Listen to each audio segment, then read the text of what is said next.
Hello, this is Margaret Ajibode, the STEM Positive Disruptor.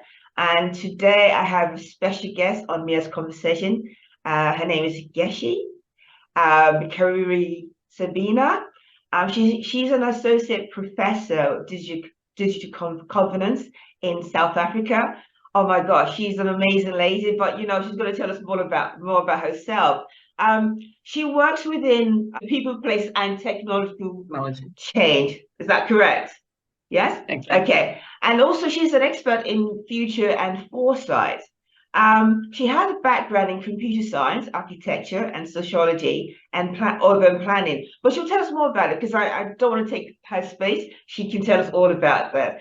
The reason why we set up this platform is we want to educate, we want to raise awareness, we want to change people's perception and demystify what STEM is, that's science, technology, engineering, and mathematics. We want to showcase the diverse roles, the diverse people that work within the industry, but also want to show the solutions that we need, because we talk about the things that do not work. But if we can actually provide solutions, this is why we have this platform, then we can get the government, we can get the industry, and we can get the education system to start talking about those solutions and look at not just where we are, but preempt and be proactive for the future, especially for the young people that are coming on board. So without further ado, welcome, Geci. I'm so pleased that you made time to have a conversation with us today. And please tell us more about yourself, because you describe yourself as a thinker, a researcher, and a doer as well. So why tell us more about that?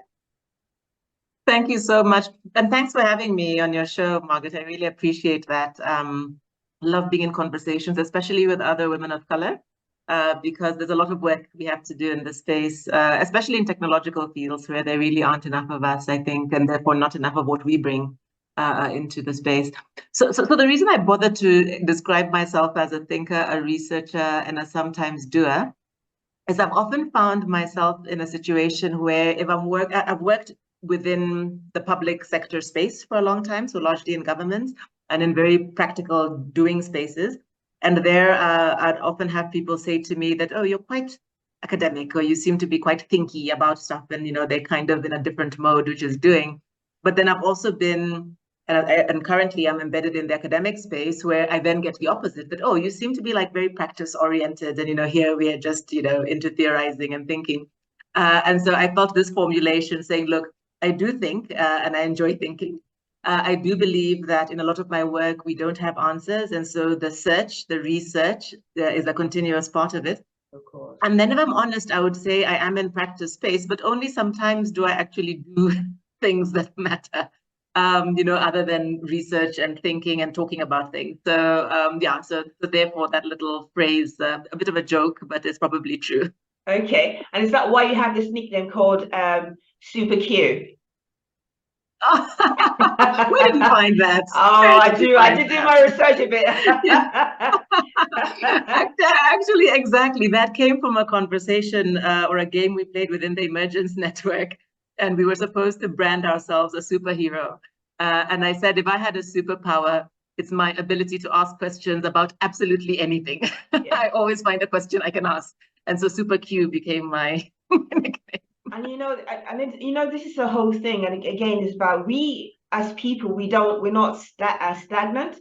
We're evolving all the time. And I think in a way, unless you ask questions, unless you explore, you'll always be forced to be that still person. And I think in a way, that's what engineers or STEM people do. There was always problems of looking at ways to improve things and how we do things as well. And I do love the fact that your expertise, among many other things, is that it's urban governance and innovation system policy. And can you tell us more about it? Because again, the audience would like to know that. And I think in a way, what you're also doing is actually showcasing what is possible. Because I know your journey is quite an interesting one, and you moved around, and you sometimes, as you talked about, you talked about meeting interesting people who then open opportunities for you, which you've never thought about. And I think this is where it's also about also letting people know that sometimes you don't have all the answers, but sometimes it's about talking to people or just putting yourself in the right place, and you find opportunities come your way as well. So please tell us more about that. And what you're saying, Margaret, resonates so much. I've got two teenage daughters right now, 16 and 17. And they're at that stage. And I remember myself at that stage where people ask you, so what are you going to study? What do you want to be? And there's an assumption that you have a lot of answers about your future, about the future of the space around you. And it becomes very discomforting at that age to say you don't know. Whereas I think that's the best possible answer. And the second bit of it, however, is being able to put out what it is you do know. And that could be something you feel, or that could be something you enjoy, or the gap that you're feeling. And I really do believe that putting that out there, even just as a question, or even just as a thought, does invite other people to contribute to your journey. And that's really been true for me. So maybe just to fill in what's happened for me is I really didn't know as a 17, 18-year-old what I wanted to be, but I knew what I didn't want to be. And I remember vividly watching a movie and seeing an architect and thinking, oh, that looks like a good life. It wasn't even the architecting because I didn't know what he was actually doing, but it was the way he was living. You know, it looked like a fairly quiet existence. It looked like on the one hand, you could work alone, but then you're on sites engaging with other people. You know, so there were things about the performative part of it that looks good to me. And I thought, okay, I could live like that. Yeah. Also, growing up in Africa as a young woman, and this would have been, you know, way back in the sort of late 80s, early 90s, I would have seen organizations like the UN, like the World Bank, seeming like the sorts of places, if I wanted to do work for change, that's where I should want to be. So being an architect sounded okay. I knew I didn't want to do engineering at that stage because there was just something about the engineers I knew that it wasn't quite it. But I thought, okay, architecture, I could do architecture. So went to the States to study that, and then of course found out the way the system works. I could as well do another degree and then do architecture next because you did pre-architecture, which really isn't a degree. And I got very interested in physics and in technical subjects. And then I told my father that, okay, I think I'll major in physics. And as a good sort of post-colonial African father says, you know, physics, what are you going to do with that? You could only maybe be a teacher. And, you know, you're not sending me to school in the US to study to be a teacher. And so I ended up doing computer science, which was sort of the next thing that seemed marketable, but was the subject that I liked. And for 4 years of being in undergrad, I was one of 2 women who were in computer science. So again, back to the gendered point, you know, there weren't a lot of women. Engineering was more or less the same. But I went ahead and did that. When I went to my first job, it became very clear to me from the nature of the work and also the people around me, all male, again, only the admin were women, was that, okay, this is good. Technically, I enjoy it. But where are the people in this? You know, we're just like making barcodes, and even the stuff we're making is so removed from my human experience and my social experience and my economic relations, you know, with home, that I just couldn't see what the point was actually of me continuing in this as a field, even though architecture was still in the background. Anyway, that got me into somebody, again, putting it out there over coffee, saying, why don't you check out sociology? Because that's where we talk about people. That's where we talk about society. And I ended up being a double major, computer science, sociology. The same story played out when I eventually got into architecture school, that I found I was in a school where it was very technical and theoretical. And somebody introduced me to planning. And I found that urban planning and architecture somehow gave me that combination. And my life's continued like that. I think at every point in time, there's been a thing I'm doing and hopefully excelling to some extent, you know, if I can blow my own horn. And then I've had some... You should. And then I've found, well, I always say to young people, you have to do well. Nobody's trying to help somebody who isn't demonstrating that they have the capacity to actually do well. Of course, yes. You know? And do you know, yeah, and you know, and that's so amazing as well. And I do like that. And I think in a way, what you also do is get from you just hearing you right now is that young people can then see themselves that, hold on, this is her journey.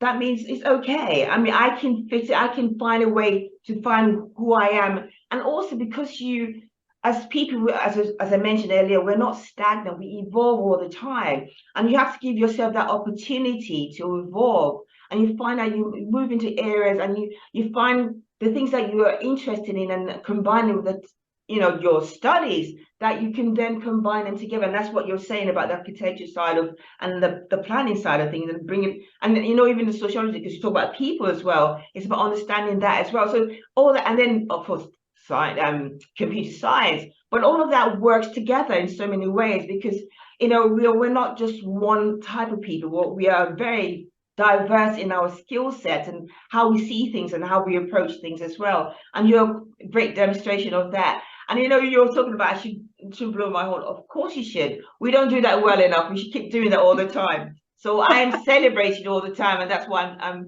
saying you should really do that. But also I'm quite impressed as well because you've written quite a lot of books by yourself, but also in collaboration as well. And I know that you've got a recent book which is called Innovation Ecosystems in Africa. Is that correct? Yes. Yes. And I know it's a combination of working with the African Innovation Summits, but also it's also based on a book you wrote as well in 2016 as well. So why did you feel there was a need to update that? Because when we talk about Africa, we think they don't have the resources, they don't have the skill set, they're not imaginative enough, or they're not innovative enough, they're not this and not that. But really you're saying, hold on a minute, you're now telling me that I can't. Please tell us more about that, please. Yeah, absolutely. Exactly that, what you just said. You've got so many people telling you about yourself as an African that at some point you have to wake up and tell your own story, right? Mm-hmm. And so the journey towards this book series really began from around 2014 with the Africa Innovation Summit, as you mentioned. And the first book in 2016 was really about saying, look, innovation happens in Africa. We may not be making those ranks in terms of we've got the highest investment in science and technology, or we may not be putting out the highest number of patents, but people are innovating every day. And what we did was to invite a series of case studies where I could write about how people are doing innovation in Africa and how, in fact, there are what we call the emerging hubs of excellence. You can actually begin to see beyond individual innovators, the boy who harnessed the wind, or the one who did some space thing in Eastern Cape, or the one who did some water thing somewhere else. Yeah. In fact, we've literally got concentrations of innovation. We wrote about Nollywood. We wrote about Kenya in terms of the mobile industry. We wrote about small-scale manufacturing in Ghana. We wrote about the rice industry in Egypt. So we wrote about quite a number of things, and we were saying, look, it's happening. A few years later, when you ask about why the update, we were saying, but okay, people are innovating and we have this potential to scale to economic impact. But the reality is the reason why it's not doing that is our ecosystems aren't enabling. We generally speaking, if you're in the US or in most of Europe and you're a really smart person with a really good idea, there are things that conspire to support you. There's funding, there's industry, there are institutions, there's the legislative frameworks, there are incentives, there's all of this stuff that really you have no reason not to do well. Now, in Africa, unfortunately, that's the exception rather than the rule. And therefore, there's so much potential that we know gets squandered. And so the question we asked in the second book is, how do we make sure that we have the ecosystems that enable those innovators to really do that, to really scale to economic impact? And so the case studies there were about cases in also, real problem areas, things we need. So there's a wonderful story about health systems and the story of Ebola, and how a part of the story we don't tell there is how northern health systems and how that works really had to coincide and synergize with actually indigenous health systems in order for it to be effective in actually dealing with the problem we had. And so the problem we had wasn't one that could only be addressed externally. We talk about the teaching systems, we talk about urban cities, we talk about governance, agriculture, insurance. And so it's really, again, collecting those stories that say there's something to be learned here about the ecosystems we need and how we support innovators. Working on the third one now, so look out for that. All right. Yes, that's good. And we think the story in this, we normally start with a question and we see what comes up in the case studies, but we think the question for this third one is going to be, but okay, there's some degree of urgency here, guys. I mean, people are struggling, people are starving quite literally, people are fighting because they have nothing, to hope for. How can we talk about how this innovation we're saying we have and these ecosystems can really quickly ratchet up to some transformative outcomes? How do we do that? And that's the question we're asking for the third volume. So I think the story will continue, hopefully with a positive trajectory eventually, but that's why we did these books. And I think this is so important. Thank you very much for that. I think it's so important because, again, we don't this is important for information for people, the world, but also it's also gearing us up to say, well, hold on, yes, we know this is where we are, but we are improving all the time. And they're changing, and as you said, it's about the question. You start with a question, and that question you find out actually the answers are out there. It's just locating where they are as well. And I think I'm looking forward to seeing that third book. I'm looking forward to it, indeed. Thank you so much again. Now, I'm coming to this because, again, we want to provide solutions. We want to find a way, and Africa has a lot to contribute as well. So how can STEAM, that's science, technology, engineering, arts, and mathematics, and innovation be the game changer in Africa? As the platform we want to provide solutions. So how would you say the synergy of that, and what should Africa be doing? How can they be one of the forefront runners providing a solution, not just for Africa itself, but globally? Because when you think about it, Africans migrate, they go to other countries and they're doing great stuff. So surely there must be a way for us to work together and show Africa and bring Africa up to that same level as the rest of the world. Yeah, no, so true. I mean, if you go today to anywhere, if you go to Stanford, if you go to Cambridge, if you go to, I'm sure, even any place in China or Russia or wherever, you're going to find African scholars. And again, to this point that you have to go elsewhere to have the enablers in place, there's clearly something we've got to be able to do on the continent. So my sense of it is there are a few things that have to happen.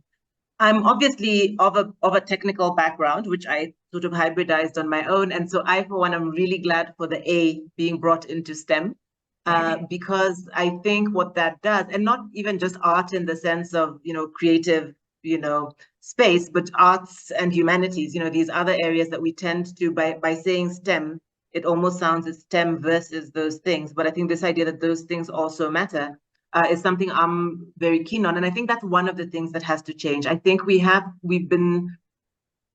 encouraged ourselves, and we've been encouraged from outside as well, to focus on STEM, which I think we must, but doing that to the exclusion of what makes it worthwhile to do that, I think is exactly why there's so few women in the field. For a while, we thought it's because girls couldn't do well in these subjects. I think that it's also because when you look at what STEM, if all it is doing math and engineering and whatever, and if as a human being, the things that matter to you don't show up, it begins to seem like something that's not for you. And it's not an inability. We now know any girl anywhere can excel in mathematics, can excel in engineering, but will they put themselves up for it if all they see the potential output is putting on a helmet and doing a road or doing a water treatment plant? If, for example, they're interested in something developmental, in the sense of it being social or a different kind of application, and if that's not evident to them. And now you and I know that we obviously need these subjects across fields, including very social issues, but that's not what the academy fronts, right? Because, we are in conversation here, for example, all the time with our engineering faculty, with our computer science school, because what they end up having is large groups of largely male students who are very technically inclined and can't for the life of them think how to apply that to social or developmental issues all around us. And so they speak to us as a School of Governance to say, how do we make those connections? And so that's got to change. We've got to see the interconnectedness, even of very technical subjects and of the sciences, to actual issues we have going on. And I think making that connection will make it seem important for more people to get in. And then once they're in, again, just more transdisciplinary, more applied stuff. We don't need people who are learning how to, kind of do complex modeling just for the sake of it. I think we need for them to be able to see how that connects to very real life issues. In my view, we don't need to fight AI. We don't need to be behaving as though, technology is the enemy. I think we need to understand that technology is something that we co-evolve with, and we can completely use to our advantage and our benefit in terms of the kind of society or world we want to have. So we have to teach in a way that completely embeds that and doesn't act as though if you're learning physics here, that it's a completely objective and completely technical subject that has nothing to do with the fact that you live in Soweto or you live in Lagos and even a particular part of Lagos. We've got to allow people to see the connection between what they study and how they study to the lives they lead. Of course, I totally agree with you, and I think that's so, so important. I think it's not just in Africa, but across the board as well. Seeing is that connection, and unless you see that connection, it's ever so difficult for you to relate to something. And you're quite right. Sometimes girls or females are put off going to STEM because they feel I can't. Where's my connection? How do I associate with that? And also because of the image that's being portrayed to the world, it doesn't always reflect the true thing. And this is what we want to change. And that's why I thank you so much for coming on board as well, because we want to change that perception. We want to change the minds of people and how they see us and see, but also show the diversity of people that work in and the roles as well that we play in as well. I still want to go back to the question about how do you see Africa coming to the forefront? How do they make that change? Very, very, very, very briefly, because we want to get the industry, we want to get education system and the government to start talking about this and change those things and not complain about things that are not working, but provide solutions. So yes. Yeah. So one of the big things, we wrote a paper just after COVID, and one of the points we made in that paper was that during COVID, a paper came out from WHO saying that about 12% of technological innovations came out of Africa within the first year. That's a very surprising statistic, given that all other numbers say that we produced less than 1% of global knowledge, and yet 11 to 12% of the world's technological solutions came out of Africa. So back to the ecosystems point, how do we get to the front? One, we have to validate the thinkers, the doers, the innovators who we have and stop making life so bloody difficult for them. Yes. We've really got to enable. And part of that, and it'll be my second point, is about capital. Yeah. It takes money. Yeah, and that's one of the very simple things that gets in the way of so many Africans sort of stepping up. So we've got to do that. We've also got to get the link between formal and informal systems going, because a lot of our best innovators completely function in informal or semi-formal spaces. And yet we invest all of our money into institutions like where I'm sitting right now, big universities, big paychecks for a few people, and not where the many are actually innovating. We've then got to make sure, if we continue doing that it's got to matter for them. Universities have to contribute or enable what these innovators are doing. And those connections here are very weak. So if we did just those three things, make the ecosystems work, finance the stuff, and make connections between the infrastructure and the doers, I think that I would see no reason why Africa wouldn't be the top of the innovation game and why our STEM couldn't matter.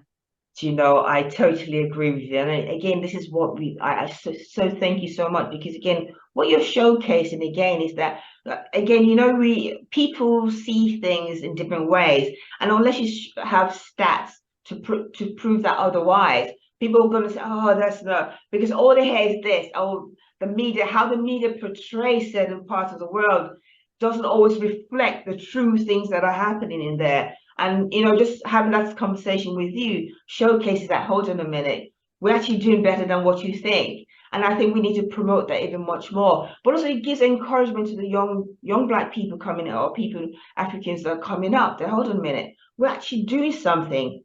We just need to know where to go. And, you talked about we need to support the innovators. We need to give them that environment that allows them to flourish. And we need finance as well. Again, that's a big thing. And there's so many rich people in Africa. They need to start investing. Please. Invest in your people instead of, I don't know, whatever you do with it. There's much more to it. If you want Africa to be great, as they say, America make America great again.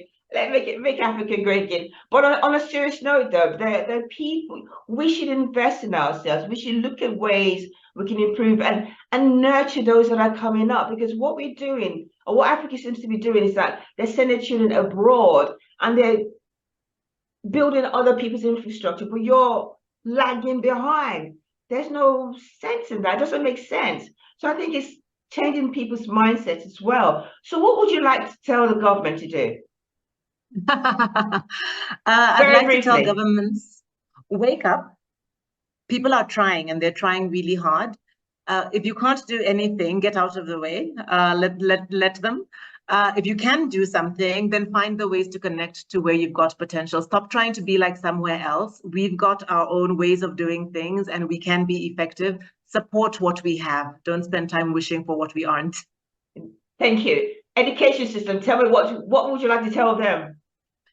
Education system, open up, just much more access to many more people. Look beyond discipline, stop trying to put people in boxes because we don't live that way.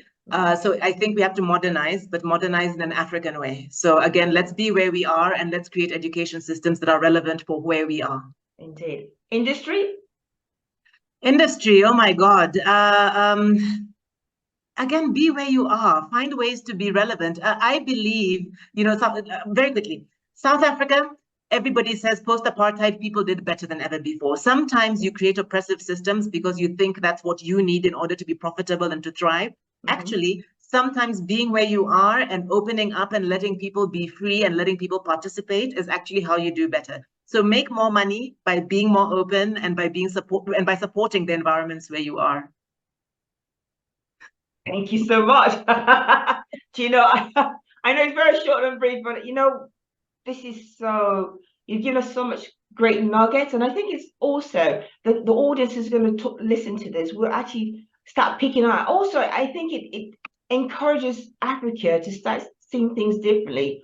We are producers, we are innovative, we are creative, we are very good. But only if you give us a chance. We need to fix the ecosystem. The infrastructure needs to change.